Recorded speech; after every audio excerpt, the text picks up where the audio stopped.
Well, well, well. We're gonna make this quick. We're gonna make this short.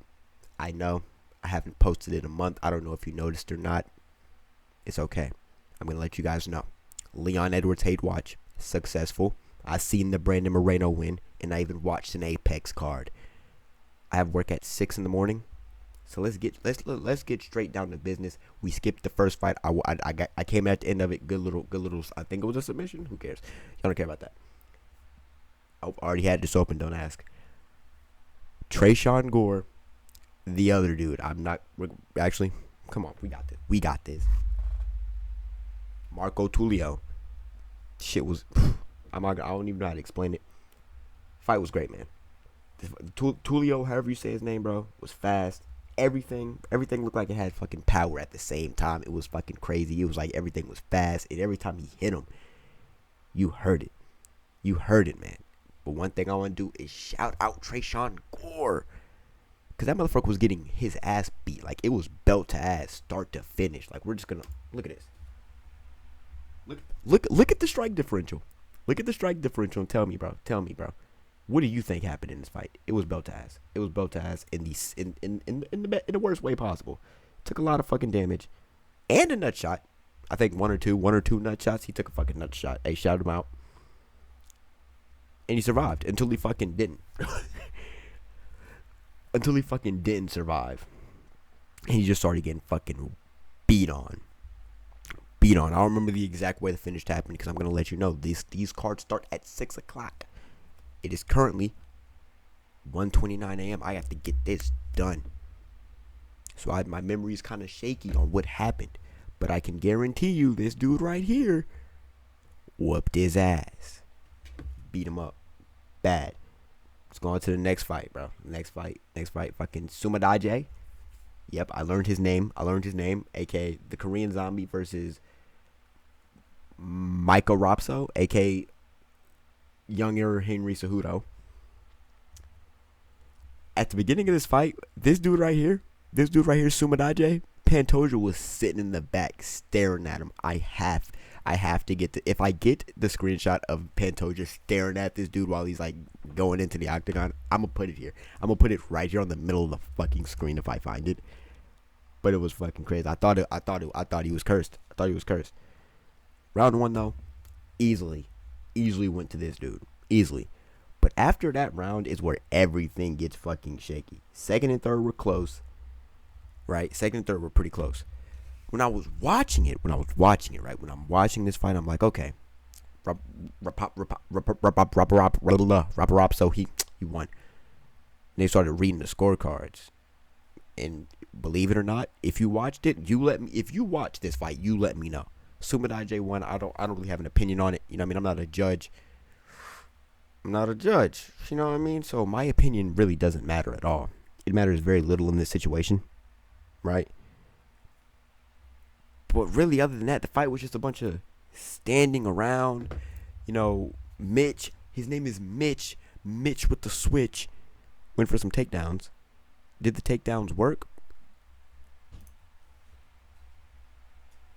6 for fucking 19. Hey, if this was the NBA, buddy, 6 for 19, I'd fuck with it. 6 for 19, I might not, because think about it. In NBA, you make one more shot, now you're 7 for 20, now you're ass. I mean, 31%, never mind, that's shit. If this was the NBA, that's disappointing. So I don't know if 31% takedown percentage, in a fight, one fight, is good in the UFC or not, because, I'm not an expert. I just sit in my chair in my room by myself and watch these cards and then come to you and give you my opinions. But other than that, there's nothing else to talk about. Now, on to fucking I'm gonna be so honest with you. We're gonna call him Boont Gang, or we're gonna call him Macau. That's the only way I know how to say it, right? Dumbass. That's also what we can call this guy right here. We can call him Dumbass. He got fucking clipped, right? He gets clipped, and then for 25 seconds, he just starts getting pounded on. Does nothing but just cover up. It was honestly, I'm not gonna lie. Me personally, I'm not gonna lie. I'm not just gonna sit there and take the shots. He got up and protested, but we know what was going on. He was getting fucking, like, I'm not gonna lie, I haven't seen someone get beat on this bad since fucking shit. Like, Invincible, you know, like that one dude, whatever his name is. I don't watch the show, but that guy, I've seen him whoop on some nigga. I've seen him whoop on some niggas, and that's basically what this was when he was getting beat for like 25 straight seconds and did fucking nothing. Other than that, there's nothing else we can say. That we're gonna go on to the actual prelims now. We're finna start getting into the juicy shit. And we're gonna start off with old head versus old head. That's the only way I can describe it. Old head versus old head. I'm gonna tell you this. Whenever they were on the ground in one of these rounds, the Arosa throws some fucking up kick, and from that very moment, this dude right here, he was out of it. He shouldn't have even been in there. He looked like he was drunk. They both looked like they were drunk. I'm not gonna lie, this fight was kind of sad to watch because they were swinging. Everything was in slow fucking motion. They were both stunned. They were both fucking tired. 2 minutes, right? 2 minutes, right? They're fucking stunned, tired. They're moving in fucking slow motion. This dude right here was concussed. He didn't know where he was. Just grabbing on his feet. He's just on the floor grabbing on his feet. Like when Anthony Smith was fighting Dominic Reyes. That's the last time I've seen some shit like that in my life. Then it all went downhill. He gets him against the cage. Oh shit. He fucking kneed him. And it was over. I don't need to tell you what happened after the knee lands. Just know it was fucking over. It was over.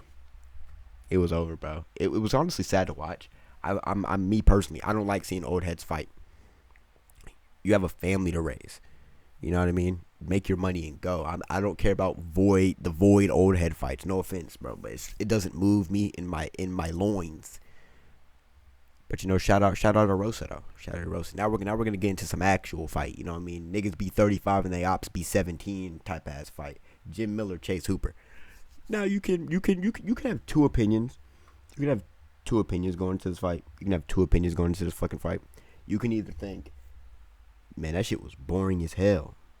Or you can think, man, that was kind of good. Me personally, I liked it. There was some good grappling exchanges. Hooper was going for fucking submission attempts.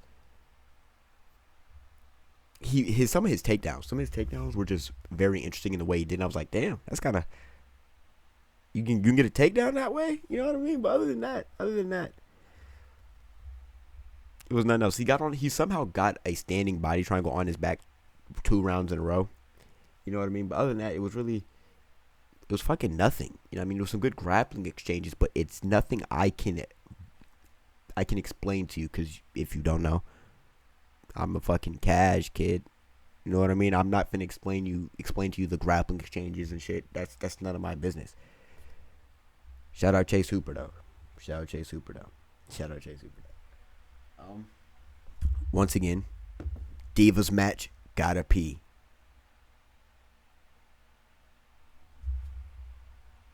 Yeah, Divas match, gotta pee. I'm not gonna lie. We're just gonna skip this. I didn't watch it. Then we're gonna go into this fight right here. I'm not gonna lie. For the first 2 rounds, I don't mean this. It was like every Danny Gay fight since the short notice Diego Lopez fight. Boring. But then, round 3 hits. And all of a sudden, Dan Ige just starts throwing. Turning to Dan Taporia. Now, you know what I mean, there was a stoppage. You know, he was piecing him up. Now, by the way the commentary was saying, I'm going to go with the commentary, because I'm not going to lie, my opinion means nothing. But it means everything. They said it was a bad stoppage. You know what I mean? He won't really, said he was trying to stand up, but you know what I mean? Shout out my boy Sean Woodson and all, but like, you know what I mean? I think it was about time to stop that. Good thing they stopped it, because you know me, I like a finish. Bad stoppage, early, maybe. But at the same time, you never know, because say they didn't stop it, and then boom, now you're convulsing on the mat. You know what I mean? So, bad stoppage, maybe. Boring, yes. Round 3, kind of good. That's it for the prelims. Now it's time for the juicy shit. The juicy of the fucking juicy. What we've all been waiting for. The main card, and we're going to start off brings a smile to my face. Holy fucking shit. Holy shit. But before we got this fight, we got a Rhea Ripley appearance. Shout out Rhea Ripley. And we got a Tai Tuivasa shoey for the Australians out there. You know, for all you Australians out there, we got a shoey on pay-per-view for you. It was on the prelims, but we got a shoey for you, for my dogs out there. For my dogs. You're not my dogs, but for my dogs out there, y'all got a shoey. But with that being said, we got the title run starts. The title run, it's coming. He's building his way back up. I'm not gonna lie, give him Pereira, give him Ank. Light heavyweight, yeah, give him fucking Ank. I'm not gonna lie, give him the belt. We need it. It would make up for a lot of pain, and sorrow from the John Jones robbery. Yes, we're still talking about the John Jones robbery in 2025, but it would make up for it. You know what I mean? Great fucking KO. I forgot how he KO'd him. I remember. He fucking hit him with a fucking what was it? Some fucking, which fight was that? Which fight was it? Was it this one? Yeah, he fucking Connor Aldo'd him. He Connor Aldo'd him. It was beautiful to see. It was best. It was literally a carbon copy of the Aldo Connor knockout, but it wasn't in 13 seconds. It was in the middle of the first. It was like towards the end of the first round, or middle. What's that say? Middle of the first round. But it was beautiful. Got me hyped, and brought energy back into this watch experience. Because I sat around for 6 hours just so I could be here at 1:39 a.m. giving you my opinions before I work at 6 a.m. But enough of that fight. We're on to the next one. And before we talk about this, this fight was hard to root for. Because, on the one end, you got Bryce Mitchell. Who would want to root for Bryce Mitchell? But then you got John Silva. Who the fuck spells John like that? You got John Silva, a member of the Fighting Nerds. If you don't know this, I'm going to tell you now. I am a Fighting Nerds biggest, and I mean biggest hater. I'm his biggest hater. One thing I'm going to do is I'm going to shout out John Silva with the fucking, he went out there, showed out, and submitted Bryce Mitchell. And barked at him, stood over him and barked at him. He's aura maxing, he's winning fights, but he's still a fighting nerd at the end of the day. I'm rooting for you this time, but this is the only time it's happening. Shout out John Silva. Then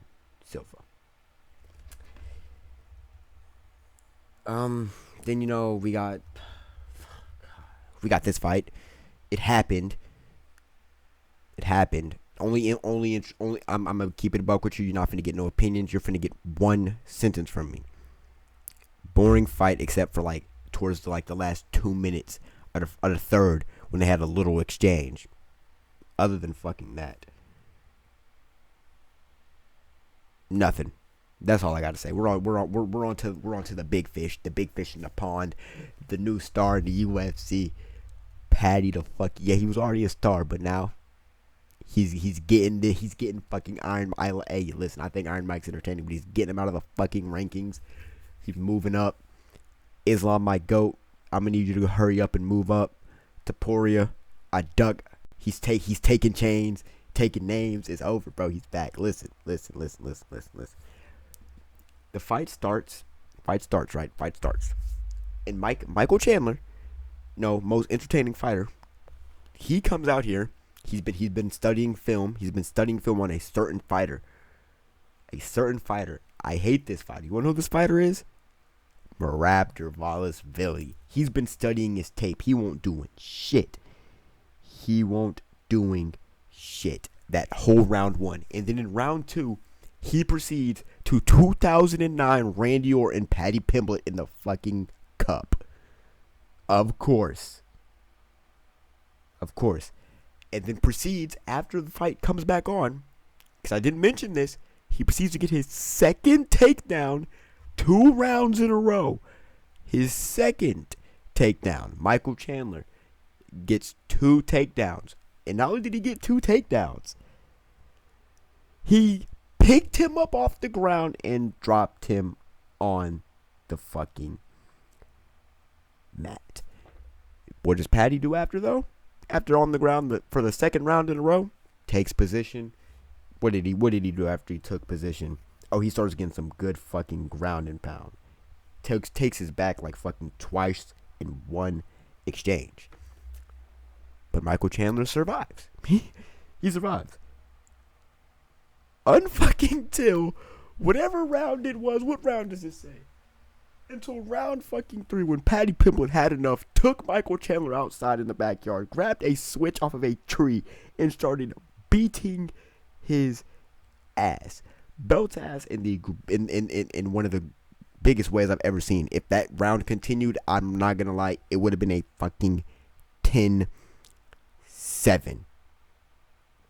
Like, come on, bro. He went boom, knee to the face, bing, ming. He kneed him, and after that, it was over. It was done. It was fucking done. Michael Chandler was gushing blood. He was feeling like prime Tony Ferguson without the jump and smiling. Michael Chandler was not smiling at all. Right? And while he's beating him, after he knees him and he's punching him, he has him near the cage, something in his mind clicks. He's like, oh shit, I can take him down, because look at this. You see this? You see that right there? He attempted 7 takedowns. Paddy Pimblett completed 1 takedown. And after he gets this takedown, for some reason, he turns into prime Khabib Nurmagomedov. I've never seen in my life of watching UFC, seen Michael Chandler in a position like that. He beat him so bad. Think about this. Paddy Pimblett put such bad beats on this man. We didn't even get a Conor McGregor call out.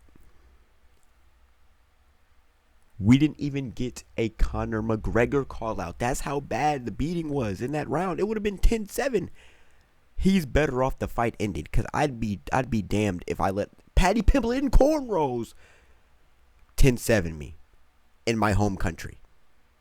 Let me also clarify this. Paddy Pimblett over. He has America, where Michael Chandler's from. And now you have to also think about this. America is known for every time a fighter from anywhere but America gets in that octagon, you know what they're chanting? USA, USA, USA. They didn't even chant USA. He got disowned. The American boy, Michael Chandler, was basically shuffled to the side in his home country in Florida in front of the president. Embarrassing. Me personally, not happening. Shout out Paddy Pimblett, though. And for the final fight of the night, I've been waiting to talk about this whole video. We're so fucking back. I remember a minute ago I said VOLK still got it, bro. He's not washed. He still got it. You can say it's a pity award, you know what I mean? Runner up, Ilya vacated his sons. And all I have to say for you is, I don't give a damn. This was the longest 25 minutes of my life. VOLK gets dropped in, I think it was round 3. I was fucking terrified, shitting bricks. I have nothing else to say. But man, isn't it great?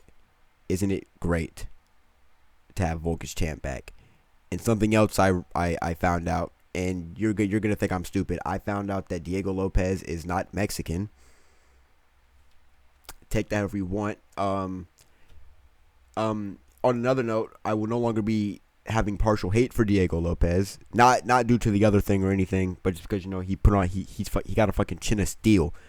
He's yelling at VOLK Sean Strickland style middle of the fight while he's losing round 5. I've never seen some shit like that in my life. Honestly, it was aura. Now, once he gets rid of that fuck ass mullet, we'll get back to talking about him as like another guy. But bro, it wasn't a VOLK masterclass, but it was damn near close. VOLK took some shots for sure, but man, it was damn near close. It was damn near close. I don't even got words about how the fight went. I was sitting there shitting bricks, Longest 25 minutes of my life watching this guy, watching Unk go out there and fight, put on for all the Australians, for Rhea Ripley in the crowd, for the Tai Tuivasa Shui, for all the people around the world. He put on for all of y'all. To my Australians, your guy's back. You know what I mean? My guy's back. You know what I mean? Chef Volk, the greatest featherweight of all fucking time. Greatest featherweight of all time.